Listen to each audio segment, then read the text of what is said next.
Labdien visiem! Mēs jūs šodien paaicinājām, jo ir šis tas, kas iekrājies, ko gribētos paust sabiedrībai. Diezgan daudz nāk tāda oficiāli negatīva, un tāpēc arī gribās paust to pretējo viedokli. Es ar kaut kādām publikācijām laiku pa laikam to darīju, bet dzīvā formā droši vien ir vieglāk un racionālāk. Tātad es iešu cauri, es sagatavoju nelielu prezentāciju par tādiem jautājumiem. Viņi nav tādi ļoti secīgi, es centos secīgi salikt, bet tomēr tur varbūt bišķi palēkāšu no tēmas uz tēmu, bet tie ir tie iespaidi, tie iespaidi, kas ir sakrājušies šo gadu laikā, un kuri, manuprāt, būtu dodami sabiedrībai pārdomāšanai un varbūt kaut kādu secinājumu izdarīšanai. Vispirms es gribētu pateikties visiem, kas atbalstīja, kad represiju laikā, teiksim, neskatoties uz to, ka valsts man represēja, tomēr bija ļoti daudz līdzpilsoņu, kas atbalstīja un rakstīja un sniedza palīdzīgu roku, un tiem es gribētu pateikties. Sākšu ar citātu. Pat pagāja 30 gadi kopš tā teiksim, 88. gada, kad ļoti daudz, kas, kā jūs atceraties, mainījās Latvijā. Un es arī diezgan aktīvi gāju uz visiem mītiņiem un piedalījos un dziedāju tautas dziesmas. Un, protams, es šo citātu neatcerējos. Es te pat pirms kādu laiku skatījos ierakstus. Un man iekrita ausīs Anatolija Gorbanova teikums, kurš ļoti labi raksturo, manuprāt, to, kas notiek šobrīd. Viņš teica tā: par nepieļaujamu uzskatu staļinismu pārtapšanu tādās formās, kas apdraudētu katra atsevišķa cilvēka garu un brīvību. Un tagad pēc 30 gadiem ar nožēlu ir jāsacina, ka tā, kā Gorbanovs to, par ko viņš bažījās, tas, diemžēl, ir noticis Latvijā. Vismaz attiecībā uz mani es to tāds sajūtu,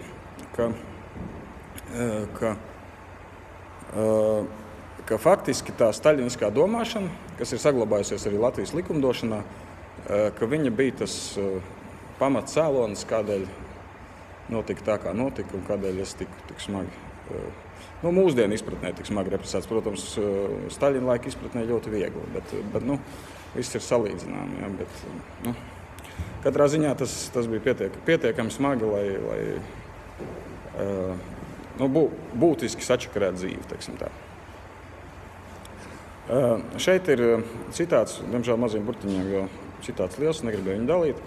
Tas ir tātad Krimināla kodeks Krievijas Federatīvās Padomju Republikas 28. gada. Un tur pirmo reizi parādās šis te masu nekārtību pants. Ja, tātad viņš ir Staļina valdīšanas sākuma laika izdomājums. Izdomāts viņš tika tāpēc, lai institucionalizētu kolektīvo vainu. Tātad, lai varētu sodīt nevis par to, ko konkrētais cilvēks nodarīs, bet lai varētu visus bariņā paņemt un represēt. Tātad sankcija diezgan smaga, ja, un pat vieglāka nekā pēc tam Latvijas Republikā. Tātad 61. gadā Latvijas PSR arī parādās, arī jau šis pants ir, acīm redzot, viņš parādījās, es neatradu. Viņš parādījās uzreiz pēc kara, kaut kad kodeks mainīja, bet 61. gadā viņš kā 74. pants jau ir, un ir jau no 2 līdz 15 gadiem. Un jaunajā krimināla likumā Latvijas Republikas, kā 225. pants, viņš arī ir, un viņā ir no 8 līdz 15 gadiem, kas ir, protams, pilnīgs nonsens, un kas 2009. Gadā radīja tādu neizpratni, kas nu tagad būs. Interesanti, ka tās izmaiņas, ko veica 10. gadā, ja, tad jau post factum pēc 9. gada nemieriem, un ar kurām šobrīd ļoti lepojas, ka, redzat, mēs panācām pretī, mēs nolaidām no 8 gadiem uz 3. Tās izmaiņas iesniedz, es papētīju Saeimas mājaslapā, viņas iesniedz PCTVL, nevis kaut kādas valdošās partijas, bet PCTVL. Pie tam iesniedz adekvātā redakcijā, kur bija paredzēts bez apakšējās robežas un arī darba stundas vai naudas sods. Un Saeimas juridiskā komisija, tātad jau koalīcijas partijas, acīm redzot, bet es neatradu protokolu, to sagrozīja līdz šim šobrīd spēkā esošajam neadekvātumam, tātad uztaisīja no 3 gadiem. Kas arī noveda pie tās situācijas, kas notika šī parauga prāvā, ka īsti nebija samērīgi, bet kaut kas bija jādara un tā. Tātad mazliet emocijas, jā, tātad uz šī 100-gades patos fona bija gaužām šķērmi sēdēt cietumā un, teiksim, redzēt pa televīziju šos te patosainos pasākums. Un, protams, no tā radās jautājumi, kas tā tad ir pa valsti, kurā mēs dzīvojam, un kas tā par neatkarību, kādā mērā mēs esam neatkarīgi un no kā mēs esam neatkarīgi. Jūs droši vien zināt teicienu, ja, ka var aiziet no kolhoza, bet nevar dabūt kolhozu ārā no sevis. Es varētu teikt par Latviju, ka var aiziet no staļinisma, bet nevar dabūt staļinismu ārā no sevis. Tāda, diemžēl, ir situācija šobrīd Latvijā, manuprāt. Kā manuprāt, es to sajūtu uz savas ādas, atšķirībā no lielākās daļas droši vien, kas šeit ir klāta. Un tad rodas jautājums, vai patiesi Latvija ir tiesiska valsts? Jo to diezgan daudz klārē, ka Latvija taču ir tiesiska valsts. Es uzskatu, ka nav. Es uzskatu, ka Latvija ir tiesu patvaļas valsts ar daļēja tiesiskuma iezīmēm. Tātad, kas attiecas uz mani, es uzskatu un uzskatīšu to droši vien līdz kapa malai, ka tas, ko izdarīju es, ja, izsitu Saeimai logu, bet tam izsitu aiz pārliecības, ja, un vēlēdams savai tēvzemei labu, tas nebija noziegums. Jā, tas bija pārkāpums, bet tas bija sīks pārkāpums. Un, protams, tas pārkāpums bija veikts sabiedrības interesēs. Vismaz es tā uzskatīju, un pietiekami daudz sabiedrības locekļi tā uzskatīja. Tas, ko izdarīja ar mani, nodēvējot šo sīko pārkāpumu par sevišķi smagu noziegumu, atvainojos par drukas kļūdu, un attiecīgi represējot, tas, manuprāt, ir noziegums. Tad tas, kas ar mani ir izdarīts, tas nav sods, kā tad raksta, bet tas ir noziegums. Un te arī tāda mazliet pasapņošana, ja būtu tāda burvinūjiņa, kas tiesu patvaļas valsti pārvērš par tiesisku valsti, tad, un ja ar to pieskārtos Latvijai, tad īstenībā vairākiem desmitiem cilvēku būtu jāatbild par šo noziegumu. Ja? Es nedomāju, ka viņus vajadzētu likt cietumā, bet kaut kādai atbildībai par to vajadzētu iestāties. Tātad jautājums par to, tāds, varbūt viegli neatbildāms jautājums, un varbūt līdz galam arī nekad neatbildāms jautājums, kas ir samērīgs sods. Viņš tomēr lielākai daļai cilvēku ir kaut kāda izpratne, intuitīva tāda, kas ir samērīgi un kas nav. Un šis bija tas gadījums, ka tiešām, kad es domāju, ka arī tiesnesēm, ja, arī daži tiesneši, bet pārsvarā bija tiesnesis, tātad radās iespējas, ka nav samērīga šī sankcija ar nodarījumu vairumā gadījumu. Un tāpēc jau tika meklēta tā apiešana. Tagad iedosim nosacīto, tas jau it kā nekas nav. Bet īstenībā nosacītais sods, tas nav tā, ka tas nekas nav. Ja, un tas, ka tiem, kas sāka bučot roku un atzīt vainu, tiem par to ietirgoja, teiksim, darba stundas, tas viss ir sekas tam, ka šī sankcija bija nesamērīga. Un, manuprāt, tiesai, tiesiskā valstī šādā situācijā nevis jāmēģina šādā veidā izlaipot, bet ir jāvēršas Satversmes tiesā ar šādu prasījumu. Ja, pirmās instances tiesā ir šādas tiesības, vai ne? Lūk, un, ne tikai, bet jau pirmās instances tiesa to var darīt, vērsties Satversmes tiesā un lūgt atzīt šo sankciju par nesamērīgu. Un tas būtu bijis tas, ko vajadzēja izdarīt Rīgas apgabala tiesai, tad, kad sākās šī paraugprāva, bija jāgriežas Satversmes tiesā un jālūdz vērtēt šis jautājums. Un iespējams, tad viss iegrozotos pavisam savādāk. Tā kā tiesiskā valstī tam būtu jāiegrozās. Kas attiecas uz cietumsodu vispār, kā ietekmēšanas līdzekli, ja, teiksim, cilvēku un pilsoņu? Es uzskatu, jo tagad es to esmu arī no iekšpuses redzējis, es uzskatu, ka tam ir jātiek piemērotam tikai 2 gadījumos. Ja cilvēka izturēšanās ir bīstama sabiedrībai, ja, tad citiem locekļiem viņš kaut kā var nodarīt kādu skādi, ja. Vai, ja tas nodarījums, ko viņš ir izdarījis sabiedrībai vai citai personai, radīs lielāku skādi nekā nodara ieslodzījums. Ja, protams, ja cilvēks kādu ir nositis, tad tas, ka viņš 20 gadus sēdēs cietumā, tā ir mazāka skāde nekā viņš ir nodarījis tam, ko viņš ir nositis. Ja. Tad tādā gadījumā jā, bet ja skāde ir mazāka, ja, tad cilvēkam nav jāsēž cietumā, jo faktiski, kas manā gadījumā notika? Man valsts nodarīja, es teiktu, 10 000 reižu lielāku skādi, nekā es nodarīju valsts ēkai. Ja, es nodarīju varbūt 20-30 latu skādi, pie tam vēlēdams savai tautai labu. Un mani, es nezinu, laiku vispār nav iespējams novērtēt, teiksim, laiku, ko tu nepavadi ar bērniem. Ja. Bet pat finansiāli man ir vairāk 10 000 zaudējumi, ja, tīri finansiāli. Nerunājot par neizdarītajiem darbiem, ja, un nepausto mīlestību un tā tālāk. Bet, diemžēl, Latvijā pieeja ir šāda, ka sistēma nekļūdās. Un augstākas instances tiesas piesedz zemāku instanču tiesu kļūdas, nevis tās labo.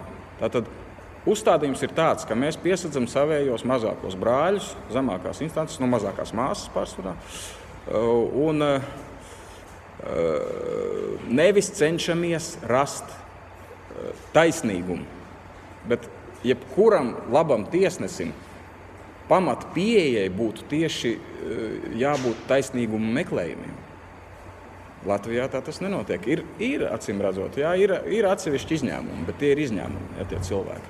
Tātad vairums to nedara un nedara apzināti, nedara tīši. Sistēmas attiecības, ko es sajūtu attiecībā pret sevi, ja, ka sistēma sagaida, lai cilvēks tai bučotu roku. Ja, es neteikšu par citām ķermeņdaļām, varētu arī mazliet spēcīgāk pateikt. Bet tas sistēmas monologs, ko es sajūtu, ja, krieviski, es pateikšu, jo tā skan jau dzirdētā veidā. Ты меня уважаешь? Нет? Мочить в сортире. Un faktiski tas nozīmē, ka tā retorika, viņa ir tāda pati kā vienam citam zināmam personāžam, ja, kurš arī par ēzeļausīm runāja vienreiz. Un Latvijas varas retorika pēc savas būtības ir tāda pati. Ja. Tātad, ja neciena, tad mačiķu sarķīra. Un tā, manuprāt, nebūtu jābūt. Patiesi tiesiskā taisnīgā valstī starp sistēmu un personu, starp sistēmu un pilsoni vai arī nepilsoni jābūt paritātes attiecībā. Tātad ir jābūt savstarpējai cieņai un savstarpējai palīdzēšanai. Un šitāda močīšana, tas nevairo tiesiskumu un tas nevairo taisnīgumu. Un tātad, kas mums kā sabiedrībai svarīgāk? Vai mums svarīgāk ir visas sabiedrības intereses vai svarīgas sistēmas atražošanas intereses? Diemžēl Latvijas vara darbojas šīs sistēmas atražošanas interesēs. Ar izņēmumiem, bet pārsvarā tā. Un tā tam nav jābūt. Un mums kā sabiedrībai ir jācenšas pārveidot šī varas sistēma tā, lai viņa tā nedarītu. Viņai ir dabīga tieksme tā darīt, protams, bet tad ir jārada kaut kādi mehānismi, kas to iegrož. Kas ir tiesas sūtība un kurai, manuprāt, šobrīd tiesa neatbilst tiesas darbību Latvijā? Tiesas sūtība ir pietiekami brīva un radoša interpretācija sabiedrības un personas interesēs, nevis sistēmas interesēs. Tātad tiesai ir jāpaskatās, kas ir sabiedrības interesēs, kas ir, vai tas, un tas jāņem kompleksi. Ja, teiksim, ja cilvēks var audzināt bērnus, ja, un viņš ir izdarījis kaut kādu nelielu pārkāpumu, vai tiešām tas ir sabiedrības interesēs šo cilvēku izolēt no sabiedrības, sasiet viņam rokas, atņemt bērniem tēvu, vai tiešām tas ir to vērts? Kāpēc tiesa neskatās šādā veidā? Kāpēc tiesa skatās tikai šīs močīšanas un rokas bučošanas kontekstā?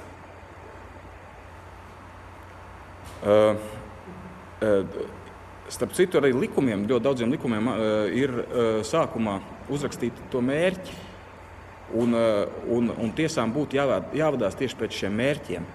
Ja? Jo mērķis faktiski ir tas, ar ko likumdevējs vēlas ar šo, un līdz ar to arī likumdevējs kā sabiedrības pārstāvs vēlas ar doto likumu panākt. Ja? Nevis, teiksim, vienkārši kaut kā sistēmiski uzdot kaut kādu ietvaru, kurā tagad mēs tos cilvēkus iedabūsim, piespiedīsim un apcirtīsim tās ķermeņa daļas, kas no tā ietvara torčīs ārā. Ja? Bet kas ir tas, ko mēs tiešām kā sabiedrība vēlamies? Un tiesai jābūt ir tikai un vienīgi šim te izpildu instrumentam, bet radošam izpildu instrumentam, kurš palīdz sabiedrībai uz šiem mērķiem iet. Šobrīd tā nav. Tātad nākamais jautājums, kas rodas, iestāžu represivitāte. Ja? Vai iestādēm jābūt represīviem orgāniem vai konsultatīviem un palīdzošiem? Un tā ir problēma Latvijā. Tā ir problēma daudzās jomās. Ir uzlabojumi, ir iestādes, kas cenšas, teiksim, tikt tam pāri, ir labs vadītājs, bet tomēr pārsvarā ir šādi. Viens no zināmākajiem ir valsts ieņēmuma dienests, viņš gan mazliet ir uzlabojies pēdējos gados. Un manā gadījumā man nācās saskaties ar valsts probācijas dienestu, tas ir vienkārši vaiprāts, es uzskatu. Tas ir... Kam ir jābūt probācijas dienestam? Probācijas dienestam jābūt tiem, kas palīdz cilvēkiem, kuri paši nespēja, teiksim, sociāli liederīgi un sociāli atbildīgi eksistēt, dzīvot, pastāvēt, palīdz viņiem to izdarīt. Ja? Kaut kādā veidā pirmkārt jau sniedzot palīdzīgu roku un tikai otrkārt varbūt iebukņījot sānā. Latvijā probācijas dienests ir tīri represīvs iestādījums, kurš principā nodarbojas ar cilvēku čakarēšanu. Ja? Savu iespēju un vēlmi robežās, bet viņi nav tie, kas palīdz. Un arī manā gadījumā, ja viņi būtu rīkojušies, teiksim, saskaņā ar sabiedrības interesēm, arī tā lieta nebūtu tik tālu aizgājusi.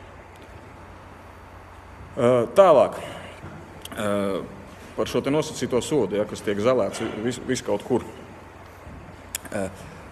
Nosacīta soda būtība ir tāda, ka tā pati būtība ir tas Damokla zobens, kur cilvēks apzinās. Tā tad ir, ja tu vēlreiz kaut ko pārkāp, tad tevi tiek izpildīts tāds un tāds sods. Latvijā, pirmkārt jau tas, ka bija bardaks uztaisīts, ka man teiksim, spriedumā bija rakstīts, ka man nav jāiet, bet tur pēc sodu izpildes kodeksa bija jāiet un bija kolīzija, ja, un es uzskatīju, ka nav un mēģināju tiesāties, bet viņi to ignorēja. Bet Latvijā tomēr ir pieeja, ka nosacītais sods tagad, arī šim minētajam probācijas dienestam, ka tas ir veids, kā tagad cilvēku vēl kaut kā čakarēt. Principā probācijas dienesta lomai būtu jābūt tikai tādai, ka tiem, kas paši nespēj dzīvot godīgi, viņi tiešām palīdz izturēt šo te pārbaudas laiku. Bet tiem, kas paši spēj izturēt pārbaudas laiku, kuriem tiesa, teiksim, to nav konstatējusi, ka viņi nespēj, viņi vienkārši, viņi netraucē, bet šobrīd viņi traucē. Ja? Cilvēki, kurš godīgi dzīvo, viņi mēģina iebāzt cietumā, un reizēm viņam arī tas izdodas, ja, kā manā gadījumā. Un citās valstīs, piemēram, Čehijā, teiksim, ir skaidri un gaiši likumā ierakstīts, ka ir divi veidi nosacīti sodi ar un bez uzraudzības. Un tiesa arī izlemj. Es uzskatu, ka Latvijā būtu arī tas tikpat skaidri jāuzraksta. Ja? Un tad ja tiesa piespriež papildus nosacītam sodam uzraudzību, tad arī probācijas dienas uzrauga. Ja tiesa nesaskata, ka šai personai ir nepieciešams, ka ir nepieciešams šo personu ganīt, tad arī nav jāgana, un arī nav jāčakarē līdz ar to. Jā. Ir vienkārši jāļauj cilvēkam dzīvot, un viņš pats būs pietiekami atbildīgs un dzīvos sabiedrībai liederīgi. Vispār ir, man nācās dzīvi piespieda diezgan daudz palasīt likumus, gan Latvijā, gan Čehijā. Un Latvijā ir liels likumdošanas problēmas, es uzskatu. Ļoti daudz ir tādu nenostrādātu kaut kādu normu. Ļoti daudz ir tādu, kaut kur tā vienkārši pagrābta no plauktiņa, bez izpratnes par to, kā tas reāli notiek. Teiksim, sodu izpildes likumdošanas jomā. Tas ir Tieslietu ministrijas ierēģi, tātad to reālo likumu izstrādātāju. Tāds teorētisms, viņi kaut ko iedomājas, bet viņi nezina, kā tas ir. Jā, viņi kā cenšas, viņi varbūt nav slikti cilvēki, bet viņi tiešām realitātē, tādā praksē, viņi nepietiekami orientējas. Tad ir diezgan paviršs Saeimas darbs, jo, manuprāt, tomēr tie, kas nobalso, viņi neiedziļinās, par ko viņi balso un kas ar to mainīsies, kas notiksies. Lielā daļā gadījumu, pārāk lielā daļā gadījumu. Tad šī tāda ļoti daudzās institūcijās ir tāda, es to nosaucu par atšūšanas praksi, ka tādos gadījumos, kad likuma norma nav viennozīmīga un viņu varētu traktēt cilvēkam par labu vai cilvēkam par sliktu, gadījumi, kad iestāde izlems traktēt cilvēkam par labu, ir uz vienas rokas pirkstiem saskaitām, varbūt attiecībā pret tūkstošiem pretējo gadījumu. Un tā tam nebūtu jābūt. Īstenībā būtu jābūt pieejai, ka jebkuru šaubu gadījumā iestāde lem cilvēkam par labu. Tā būtu uz cilvēku vērsta sabiedrība, manuprāt. Jā, uz to mēs varētu iet. Un ļoti liela problēma, piemēram, salīdzinot ar Čehiju, ja es par to pārliecinājos, man gan izdevās vienu sūdzību iesniegt, vienu no 3 man pieņēma, bet Satversmes tiesas Latvijā ir ļoti vāji pieejama. Viņi tiešām visi, gan likumdošana, gan likums, gan viņa interpretācija no pašas Satversmes tiesas puses ir orientēta uz to, lai nepieņemtu sūdzību. Manuprāt, Satversmes tiesai būtu jābūt ieinteresētai atrast jebkurus pamatiesību pārkāpumus. Pat ja ir mazākā indikācija, ja vienkārši cilvēks, piezvana uz karsto Satversmes tiesas tālruni un pasaka, manuprāt, tanī un tanī likumā tiek pārkāptas tādā un tādā veidā cilvēktiesības, Satversmes tiesā būtu jābūt aparātam, kurš šo indikāciju uzreiz izvērtē, un ja tiešām ir pazīmes, ka tiek pārkāptas mūsu pilsoņu tiesības, pieņem attiecīgus lēmumu vai spriedumu. Tā būtu Satversmes tiesa, kas darbojas sabiedrības interesēs. Šobrīd viņi ļoti selektīvi darbojas, teiksim tā. Reizēm ir kaut kāds spriedumi, kas sabiedrības interesēs, bet tas ir reizēm, kas paliek ārpus, par to jau neraksta parasti avīzē, kādas sūdzības nepieņēma, teiksim tā. Tātad manis piedāvātie risinājumi. Tātad pirmkārt ir jābūt kaut kādai civilai kontrolai pār sistēmu. Es nezinu, it kā arī tajā sistēmā pilsoņi, mūsu līdzpilsoņi vien strādā, bet kaut kā viņi sabojājas. Es nezinu, jābūt ir kaut kam, kas... Es saprotu, ka varbūt kāds pasmiesies un teiks tur spēckontroļnādzoram, kā padomju laikā teica, bet es jūtu, ka tā tas nedarbojas kā šobrīd. Kaut kādiem kontrolas mehānismiem jābūt savādākiem. Ir jāpaplašina juridiskās palīdzības pieejamība. Es domāju, bezmaksas. Jābūt tā, ka valsts ir ieinteresēta, lai nevis to cilvēku, teiksim tā, samalt, bet valstī jābūt ieinteresētai radīt tiešām vienlīdzīgu sacensību, krimināla procesa gadījumā starp prokuratūru un apsūdzēto. Ja? Un tad valstī faktiski ir jābaro prokurors tikpat, cik aizstāvība, manuprāt. Jo valsts interesēs ir atrast to taisnību. Ja? Nevis nomočīt, ja, kā šobrīd tas darbojas. Faktiski šobrīd prokuratūra, tiesa, policija, viņi visi tomēr ir vienā barikāžu pusē, teiksim tā. Un parasti ļaudis ir otrā. Tā tam nebūtu jābūt. Jābūt, ka prokuratūra ir vienā, varbūt policija arī tanī pat. Ļaudis ir otrā un tiesa ir pa vidu. Tiesa ir neitrāla. Viņi nav sistēmas sastāvdaļa, viņi ir kaut kāda, varbūt, vai tā, kaut kas tāds, kas, un līdz ar to, teiksim, tā valsts palīdzēšana abām šīm te pusēm arī ir līdzīga. Nav tā, ka valsts uz temīdas svariem tagad uz apsūdzības puses liek baigos pudīgos svarbumbas pudīgās, ja, un tev uzliek kaut kādu mazu 100-gramīgu atsvariņu, kā tas šobrīd ir. Un, ko jau teicu, Satversmes tiesa jāpadara pieejami. Ir ļoti nopietni jādomā, kā Latvijā to reformēt. Es domāju, ka ir Satversmes tiesas likumā kaut kādi tādi diezgan būtiski grozījumi jāizstrādā. Un jāpaplašina, es domāju, varbūt arī aparāts. Varbūt, ka viņiem ir slodzes palielas. Tautā mēdz teikt, juristu mafija, un tā ir problēma šobrīd Latvijā. Ja? Šobrīd viena cunfte, viens arots, šai te cunftei ir daudz lielāka teikšana nekā visām citām cunftēm. Ja? Tātad iznāk tā, ka ir viena profesija, kas faktiski lemj cilvēku likteņus, un viņi to dara arī pēc savas pazīšanās savstarpējās, viņi to dara pēc kaut kādiem saviem apsvērumiem un domādami arī par savu pašlabumu. Jā, teiksim, kad tiesnešiem tur algas nogriez uzreiz bija Satversmes tiesā pieteikums tur ar daudziem desmitiem pieteicēju. Jā, tātad viņi rūpējas pirmkārt par sevi, jā, nevis par sabiedrību. Un kaut kādā veidā ir jāatšķaida šī situācija. Tā nevar būt. Tas nerulē.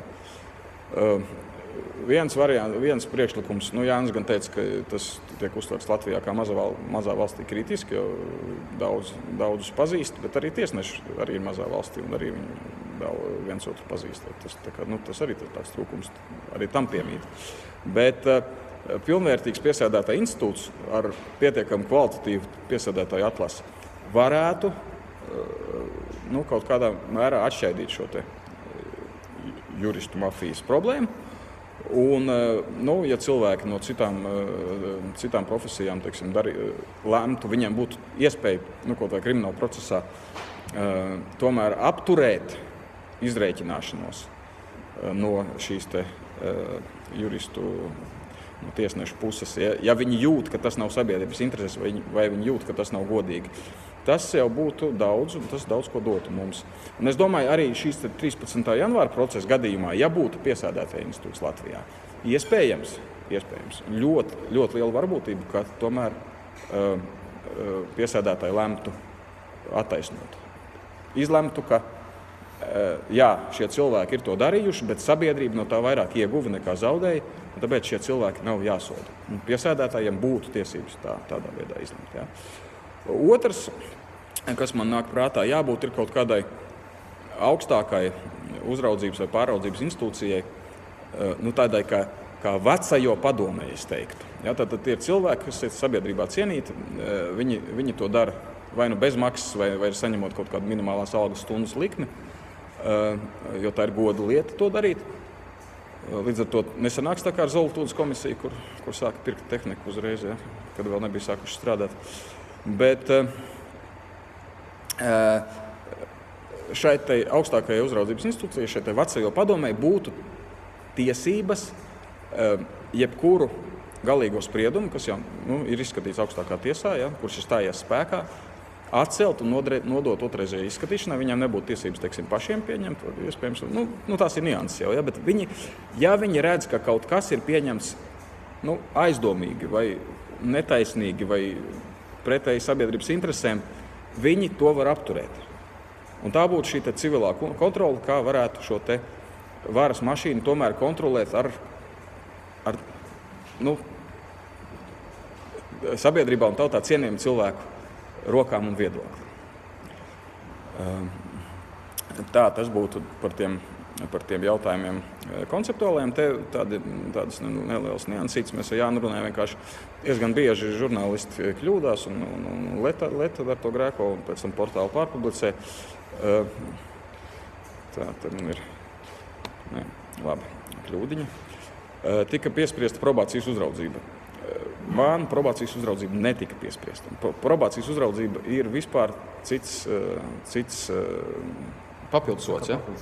Papildsots, un viņu nemaz nevar piespriest kopā ar nosacīto, manuprāt. Tikai ar reāli. Ja, tagad ir mainījies likums. Vienbrīd bija tā, ka prokuratūra deva atpakaļ. Jā, tagad var, bet jebkurā gadījumā man viņi netika piespriest. Ja kāds vēlas, tad spriedums arī ir anonimizēti dabūjams internetā, bet es varu arī atsūtīt visādus papīrus. Ja kādam vispār vajag kaut kādus dokumentus, var griezties pie manis vai pie Jāņa. Dokumenti dabūjam, mums nav ko slēpt. Un es arī domāju, principā, visu, kas man ir publiskot pildībā, lai cilvēki varētu arī pētīt visu šo jautājumu. Un no pirmā avota, teiksim, gūt informāciju. Tad otrais arī bija izskanēja, ka es griezos pie prezidenta 2 reizes ar apžēlošanas lūgumiem. Es neesmu nevienu reizi griezies ar apžēlošanas lūgumu. Es vispār, es to uzskatīju zem sava goda lūgt kaut kādu žēlastību, jo man vajadzētu nevis apžēlot, bet rehabilitēt faktiski. Bet tāpat laikā es šo te apžēlošanas institūciju saskatīju kā iespējamu, manas šo te represiju mazināšanas mehānismu, vienkārši tāpēc, ka citi mehānismi šobrīd nav pieejami vai viņi pārāk grūti būtu panākami. Un tāpēc es devu piekrišanu. Ja, tur ir pēc likuma ir jāpiekrīt cilvēkam, ka viņš varētu tapt apžēlots. Es šādu piekrišanu parakstīju. Abas reizes parakstīju. Pirmā reize vispār bija tāda, kad tas notika pēc daudzu sabiedrības locekļu iniciatīvas. Ja, tad bija daudz parakstu savākt. Un tāpēc prezidents izskatīja šo te lietu apžēlot saskaņā ar likumu 4. pantu pēc savas iniciatīvas. Jo tad vēl vispār nevarēja šo te apžēlošanu lūgt, jo sevišķi smagam noziegumam to var darīt tikai pēc 2/3 paiešanas laika. Bet otrajā reizē uzrakstīja Jānis, kā advokāts, viņam bija tiesības arī to rakstīt, un es arī devu piekrišanu. Tad tiešām var teikt, ka mūsu puse griezās, bet pats es negriezos. Ja? Tad es piekrītu, ka advokāts to izdara. Tādas nianses, bet ja viņas publiski izskan, tad varbūt viņas arī kaut kādā mērā dezinformē sabiedrību tomēr šādā nekorektā formā. Ja? Paldies par uzmanību, tas arī bija, ko es gribēju pateikt. Jā. Jā.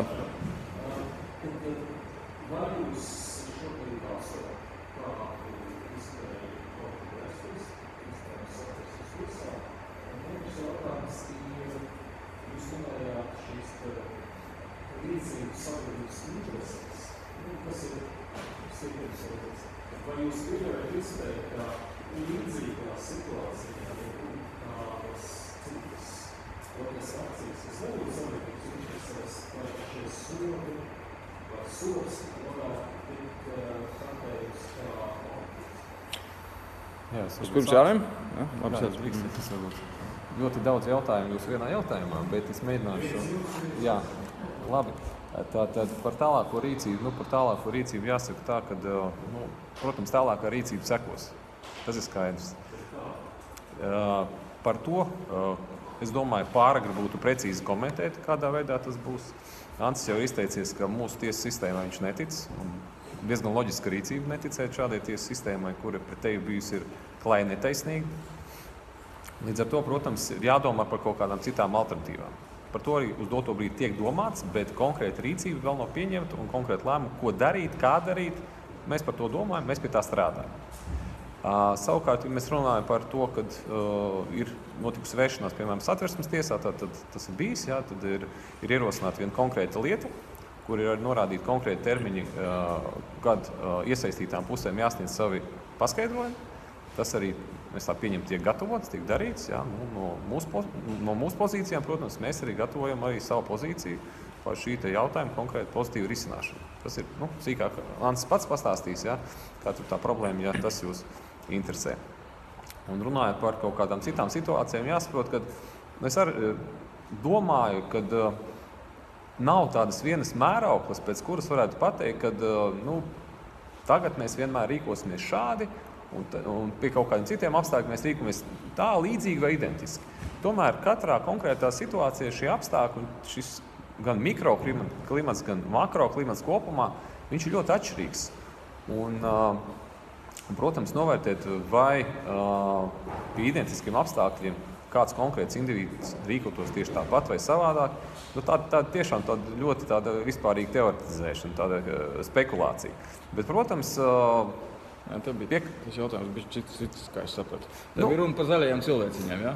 Nē, tā apmēram. Šobrīd Francijā notiek protests, ļoti neviennozīmīgi attieksme par to, vai tās formas un rezultāts ir attaisnojums ar šo protestētāju izvirzītiem mērķiem. Jums vai jūs pieņemat situāciju, ka ir iespēja cita līdzīga protesti, kur nevarēs to argumentēt par sabiedrību? Redzat, ar Franciju, es neesmu tik tālu izpētījis. Es īsti nezinu, tur ir tā situācija neviennozīmīga. Ja? Tur var gan tā paskatīties. Ja? Katrā ziņā tur tie protesti nav bez pamata, un arī pati valdība zina, ko ir ēdusi, ja? Spriežot pēc viņas reakcijas. Bet, protams, situācijas var būt dažādas. Latvijā, teiksim, Āboltiņš tur kaut ko izteicās, ka tas pants ir vajadzīgs, jo var gadīties tur, ka nāks zaļie cilvēciņi vai kaut kādi iesūtītie, ja, tādi. Un šāda veida provokācijas var būt. Bet tas ir elementāri atrisināms. Ja, teiksim, manuprāt, ir jābūt individuālai atbildībai, ja, par to, ko cilvēks ir izdarījis. Ja viņš, teiksim, nav jābūt šādam represīvam pantam, kurš ņem visus kopumā. Ja, ja cilvēks izsit logu, tad viņš tiek sodīts par to, viņš izsit logu. Ja cilvēks nozog šņabu pudeli, tad viņš tiek sodīts par to, ka viņš nozog šņabu pudeli. Un nav svarīgi, vai viņš zog tad, kad vecrīgā vēl tur daži gāž mašīnu, vai viņš zog tad, kad neviens negāž mašīnu. Jo viņš jau zog to šņabu pudeli, saprotat? Tas nav labi, bet kāpēc viņam ir jāatbild par to, ka tur citi gāž mašīnu, tad, kad viņš zog to šņabu pudeli? Tā ir šī tā saucamā kolektīvā vaina. Un kolektīvajai vainai tiesiskā valstī nav jābūt. Latvijā ir vēl saglabājies kolektīvās vainas princips arī, teiksim, šajā nodarījuma grupā. Tas arī padomju laika faktiski krimināla tiesības. Tā nav jābūt. Čehijā es iepazinos, ja, tur tomēr ir Austru-Ungārijas tiesības, un tur nav šādas kolektīvās vainas. Tur pat ja grupā kaut ko dara, ja, ko cilvēks ir izdarījis, to viņš ir izdarījis. Ja, teiksim, ja kāds stāvēs skatījies, tad viņš nav ziņojis, par to arī var sodīt. Bet nav tā, ka tikai tāpēc, ka tu esi kompānijā ar kādu un tas kaut ko dara, ka tevi par to soda. Tas nav tiesiski. Ja, es domāju, es gribēju vienu lietu pieminēt, kas ir svarīgi saistībā ar masas nekārtībām. Tas tieši tas, ko Ansis teica, ja, ka tomēr jāvērtē katra konkrēta cilvēka individuāla atbildība. Un ar ko, piemēram, Anča gadījums atšķirās no absolūtā vairuma pārējo cilvēku, kas piedalījās šajās masu nekārtībās, ka tad, kad notika šīs izmeklēšanas darbības, procesuālās darbības, jau pašā pirmajā aizturēšanas protokolā Ansis norādīja, ka tas ir viņa politiskais, teiksim tā, viedoklis, tā viņa politiskā rīcība, un viss tas ir viņa politiska, teiksim tā, akcija. Ja? Nevienam citam, cik es zinu, šādi motīvi nebija. Līdz ar to, protams, bija motīvi, bet viņi neuzrakstīja protokolā. Tas nebija redzams pēc lietas materiāliem. Teiksim, tā, vēlāk tas parādījās, bet no pašas pirmās sekundes, kad notiek procesuālās darbības, šāda rīcība bija tikai Ansim. Līdz ar to arī attiecībā pret viņu, tam procesam, protams, vajadzēja savādāk. Jo nevelti tātad katru noziedzīgu nodarījumu pētot un skatoties, vai ir pamats piemērot un kaut kādu sodu un saukt pie atbildības, jāvērt arī subjektīvā puse. Tātad personas nodoms un kāpēc viņš tāds bijis, kādi ir tie blakus apstākļi, kāds ir pamatojums. Un šajā situācijā šis pamatojums bija pilnīgi savādāks nekā citām personām. taču tika uzlūkots Bērziņš tieši tāds pats, kā pārējie, nevērtējot šo ļoti svarīgo aspektu. Ja? Tātad nodoma subjektīvās puses izpausmes. Tas netika vērtēts. Un tas, protams, ir akmentiņš diezgan liels un spēcīgs tiesu sistēmas dārziņā, ka neviens to nenovērtēja. Un arī tad, kad bija mēģinājumi šo situāciju pasniegt un aicināt dažādas amatpersonas, lai viņas varētu sniegt savus paskaidrojumus un tam līdzīgi, tiesas rīcība nebija tā, kā vajadzētu būt. Ja? Nebija neitrāla. Bija vienpusēji. Tu mēģini mani vienu tagad, tā teikt. Nē. Tur bija pietiekami daudz puišu, kuriem arī bija līdzīga tagad motivācija. Strīdēties, vienkārši mēs te varbūt tā nedaudz diskutējam, ja? Bet tiešām, es aizstāvēju vairākus cilvēkus, kādus 10 aptuveni, teiksim, ja? Un viņiem bija atšķirīgi, protams, tie motīvi, kāpēc katrs tur bija un ko viņš tur darīja. Līdz ar to, protams, to varēja novērtēt. Tas nav tā, ka, kā pasaka, jūs tu nebijāt kopā, jūs bijāt vienā telpā, es arī tajās telpā tur atrados, teiksim, tajā laukumā pie Saeimas, ja? Bet, kaut kādā brīdī es atkāpos malā. Un varbūt pēc tā panta, ja viņi trakterē gramatiski, tev arī vajadzēs. Iespējams, jā. Jo tas pants ir tāds, ka faktiski visi, kas atrodas tur, viņi visi ir sodāmi. Pat ja viņi, bet, tiesa tā kā bišķi nointerpretēja, ka tikai tas, kas kaut ko dara, kas iemet tur ar piku, tas jau sodāms, kas neiemet ne ar ko, tas nav. Kaut gan...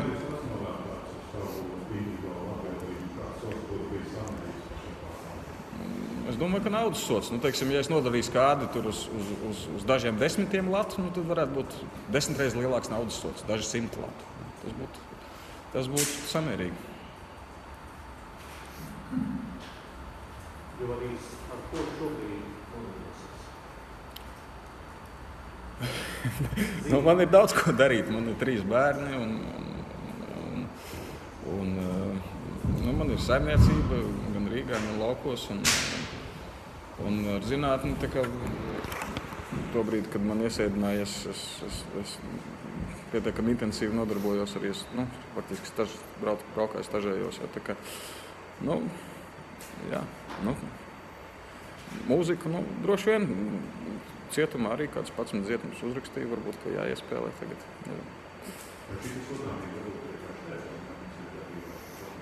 Latvijā, jā, citur nē. Latvijā ir diezgan īpatnēja likumdošana. Jā, ka teiksim, pirms agrāk bija tā, ka vispār nevarēja nodarboties ar pedagoģisko darbību. Tagad ir tā, ka var iet uz IKVD un prasīt, lai viņi izvērtē, un varbūt, ka viņi atļauj.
Par šo visu, protams, ļoti daudz var runāt.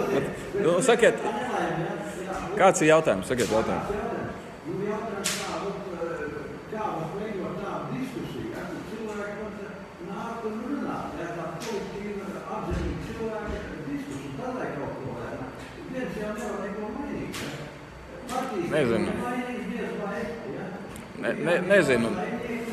Nezinu, es par to domāju, bet man šobrīd nav atbildes. Jā, tev arī, jā?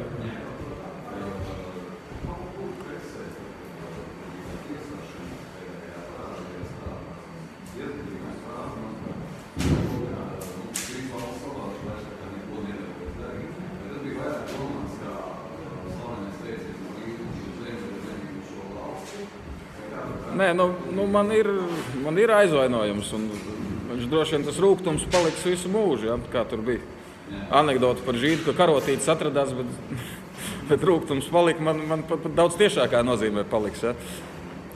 Bet tāpat laikā, protams, es vīlu Latviju. Es jūtos atbildīgs kaut kādā mērā. Man it kā gribās kaut ko darīt, bet tāpat laikā ir tāds, ir tā.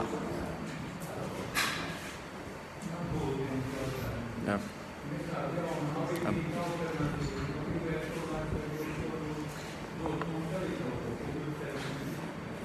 To var apspriest. Labi.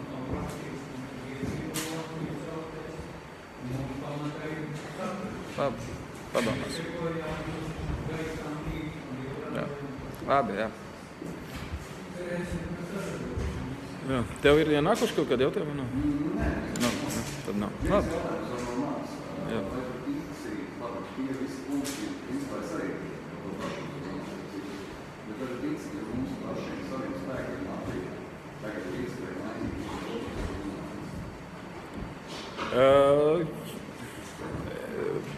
Principā mums šāda iespēja būtu, ja tiešām lielākā daļa sabiedrības to vēlētos. Nav tā, ka teiksim, Eiropa to neļautu. Ja? Bet, protams, tas ir samērā utopiski cerēt, ka teiksim, sabiedrība aktivizēsies nevis tāpēc, ka viņi tam nepiekrist, bet vienkārši tāpēc, ka sabiedrība ir kūtra, kamēr nav runa par viņas gaļas kumosu. Ja? Jā, tieši tā.